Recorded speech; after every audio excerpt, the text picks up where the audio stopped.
Alors, je vous remercie à tous d'être présents et de nous faire confiance pour ce webinaire. Donc, aujourd'hui, ce qu'on va voir, c'est toutes les clés pour résoudre vite et bien les déviations aux bonnes pratiques cliniques. Donc, on va vous donner toutes nos recettes pour que vous puissiez faire ça au plus vite et le mieux possible. Parce que quand on débute, ou même quand on est expérimenté, ce n'est pas toujours facile de bien trouver les différentes étapes pour résoudre vos déviations. Alors, je vais vous partager mon écran et on va débuter la présentation.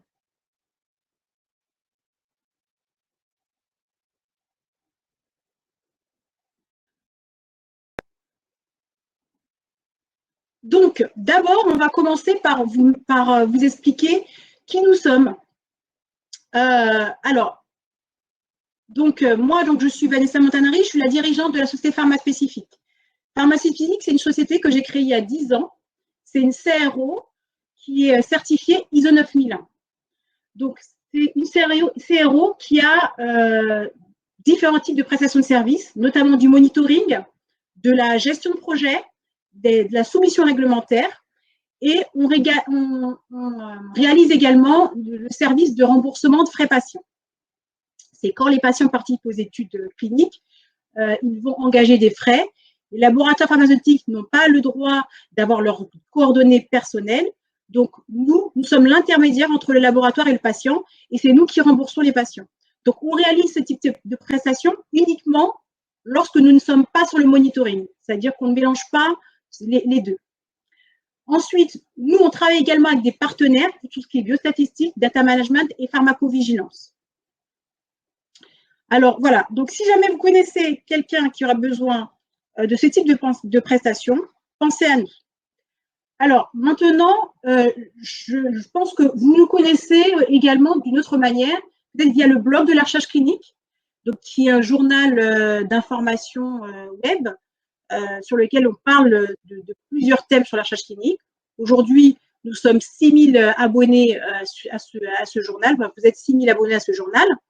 Et puis, depuis à peu près 1 an, on a renforcé notre activité sur notre centre de formation, de coaching et de conseil et d'événements en ligne. Donc, c'est un centre de formation qui a pour thème principal la recherche clinique, les carrières dans la recherche clinique et la partie réglementaire. Donc, le coaching carrière, c'est moi qui m'en occupe en tant que coach. Je suis coach certifié. Et puis, la partie réglementaire, c'est Manon, notre juriste, qui s'en occupe. Elle donne des conseils et elle réalise des veilles.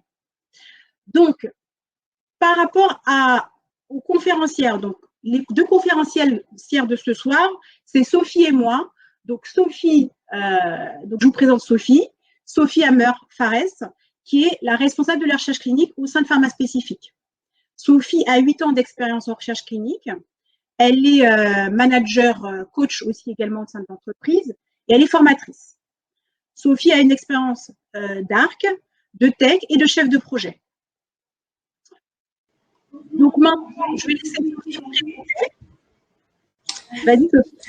Donc, vous la connaissez pour la plupart, mais donc Vanessa Montanari, qui est la directrice générale et la fondatrice de Pharma Spécifique. Ça fait 17 ans maintenant qu'elle est en recherche clinique. Elle est manager, formatrice et coach. On vous en a un peu parlé auparavant. L'année dernière, elle a été lauréate du trophée des entrepreneurs afro-créoles. Et elle aussi a une expérience en tant qu'ARC, en tant que tech et en tant que chef de projet. Alors, on va passer à la suite. Donc, pour ce soir, donc, avant de débuter, je vais vous donner quelques conseils pour que vous puissiez profiter au mieux de cette conférence. Donc, déjà, mettez votre téléphone en mode avion parce qu'on va vraiment vous donner des informations puissantes. Donc, il faut que vous soyez attentifs et attentifs. Donc, préparez à vous un verre d'eau et un papier, enfin, un bloc-notes et un crayon. Parce qu'on va vraiment vous donner plein d'informations qui vont vous aider dans vos monitorings Donc, il faut que vous preniez des notes. Posez vos questions durant la session. En fait, ce qui va se passer, c'est que Sophie va présenter et moi, je vais noter vos questions pour qu'on puisse y répondre à la fin. On va prendre les questions les plus pertinentes parce qu'en 1h15, ça va être difficile de tout traiter, sachant qu'il y a à peu près 15 à 20 minutes de questions en fin de séance. Et aussi, éviter les questions qui sont spécifiques au Covid-19. Parce que pour le Covid-19, vous pourrez faire un webinaire spécifique pour ça. Donc là, on ne va pas pouvoir, en 1h15, parler également du Covid-19. Et surtout, restez jusqu'à la fin parce qu'il y aura une surprise intéressante. Alors, l'autre chose que je voudrais vous dire, autre conseil, pour réussir dans la gestion de vos déviations, il faut connaître par cœur les ICH-DCP-R2 et la décision du 24 novembre 2006 fixant les règles de bonne pratique clinique. Donc, cet extrait, vous le trouvez facilement sur Internet. Alors, quand je vous dis connaître par cœur, ça veut dire les lire et comprendre chaque mot. Chaque mot, s'il y a un mot que vous ne comprenez pas, vous cherchez, vous faites des recherches à ce sujet-là, vous vous renseignez à droite, à gauche, mais vous ne laissez aucune ambiguïté au niveau des textes. Et ça vous permettra de retenir toutes les informations. Parce que ce n'est pas parce que vous avez fait une formation sur les bonnes pratiques cliniques que ça suffit pour maîtriser en fait la gestion de vos déviations. Si vous ne connaissez pas votre texte, votre cerveau ne va pas réussir à faire le lien et à trouver aussi les solutions. Voilà. Donc, à partir de là, je vais laisser Sophie, je vais laisser la main à Sophie. Donc, voilà, Sophie, je vais te laisser présenter la suite. Alors, par contre, Sophie, tu as… Ouais. J'active le micro.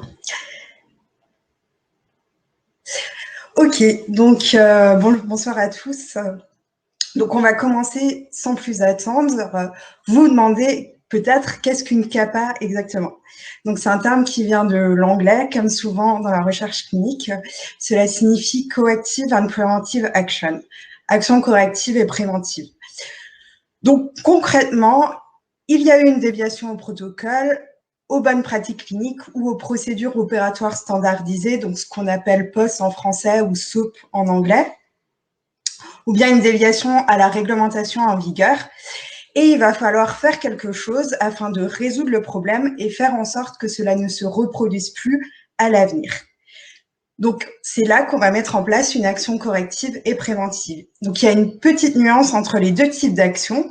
Une action corrective vise à se mettre en conformité avec le protocole, aux bonnes pratiques cliniques, les procédures opératoires standardisées ou la réglementation en vigueur, si c'est possible. Parce que parfois, ce n'est pas possible de corriger une erreur. Je pense par exemple à un examen non fait au moment prévu par le protocole. Par contre, on va chercher à mettre en place une action préventive, c'est-à-dire qu'on va chercher à éliminer les causes de la déviation pour que la situation ne se reproduise plus à l'avenir. Donc, je vous parle de déviation, mais je voulais quand même revoir avec vous d'abord ce que c'est une déviation exactement. Donc, il s'agit de tout changement, différence ou écart par rapport au design de l'étude ou aux procédures prévues dans le protocole de l'étude, les bonnes pratiques cliniques ou la réglementation en vigueur. Donc, il existe deux types de déviations et les CAPA vont être légèrement différentes selon le type de déviation. Donc, tout d'abord, les déviations majeures, c'est une déviation au protocole qui pourrait impacter de façon significative l'exhaustivité, l'exactitude et ou la fiabilité des données ou les droits, la sécurité ou le bien-être du patient. Je dis bien pourrait impacter. Donc, une déviation majeure peut n'avoir aucune conséquence directe, mais pourrait avoir eu des conséquences graves. On les appelle aussi parfois violations au protocole ou au BPC. Donc, parfois, il y a la petite nuance. On appelle violation quand ça a eu un impact réel. En fait, ça va dépendre de votre protocole. Et donc, je vous invite à bien lire le monitoring plan de votre étude, car parfois, ils sont détaillés les déviations aussi considérées comme majeures et celles plus mineures, ça vous aidera. Donc, les déviations majeures, on l'a vu, c'est quelque chose de grave et ça nécessite une alerte du chef de projet ou de votre supérieur hiérarchique. Donc, une alerte immédiate, c'est-à-dire pendant la visite. Au contraire, une déviation mineure, c'est une déviation qui ne porte pas atteinte à la qualité des données ni au droit à la sécurité des patients. Par contre, une déviation mineure qui se reproduit peut devenir majeure.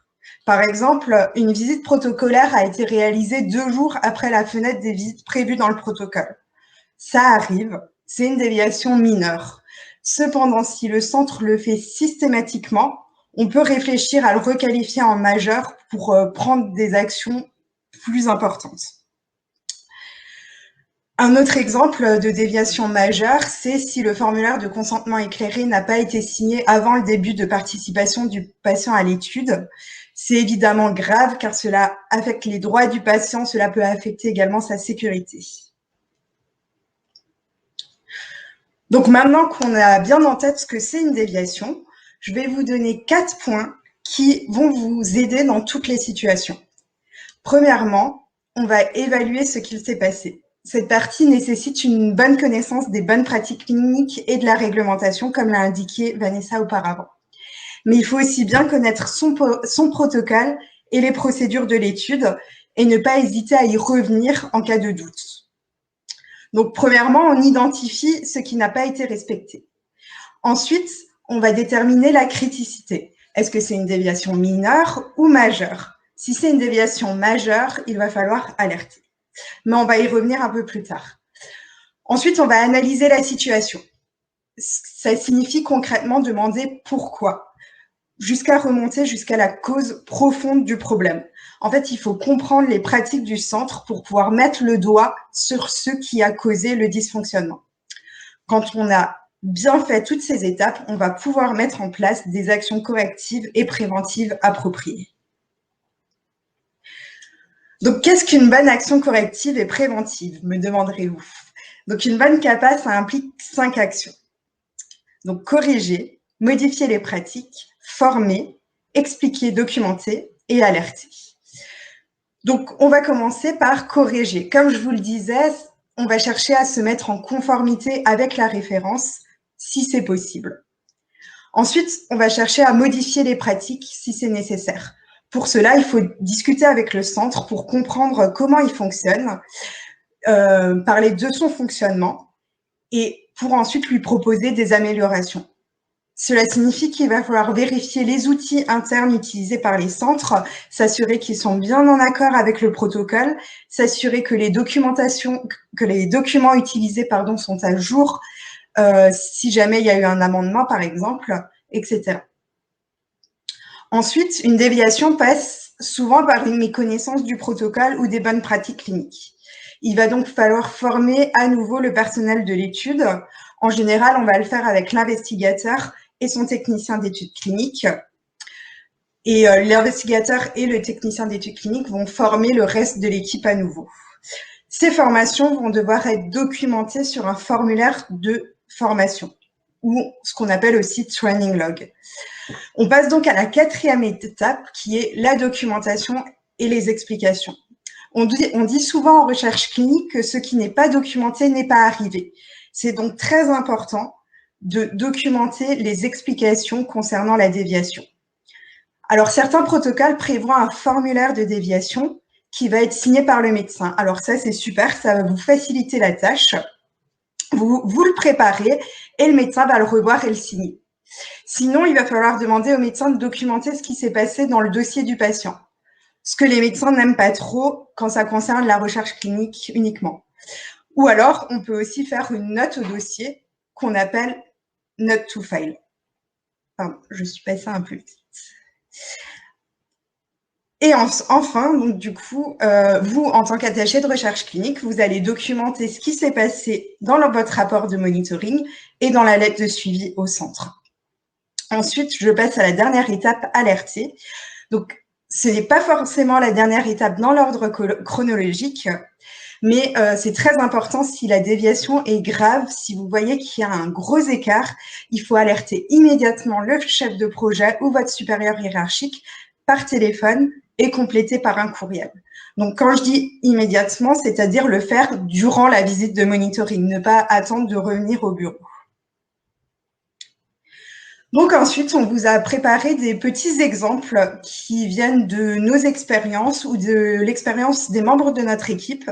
On a aussi fait un sondage sur LinkedIn pour vous demander vos cas à vous et on en a intégré quelques-uns dans la présentation. Donc on va commencer tout d'abord par un point très important dans le cadre d'une recherche clinique, c'est le consentement.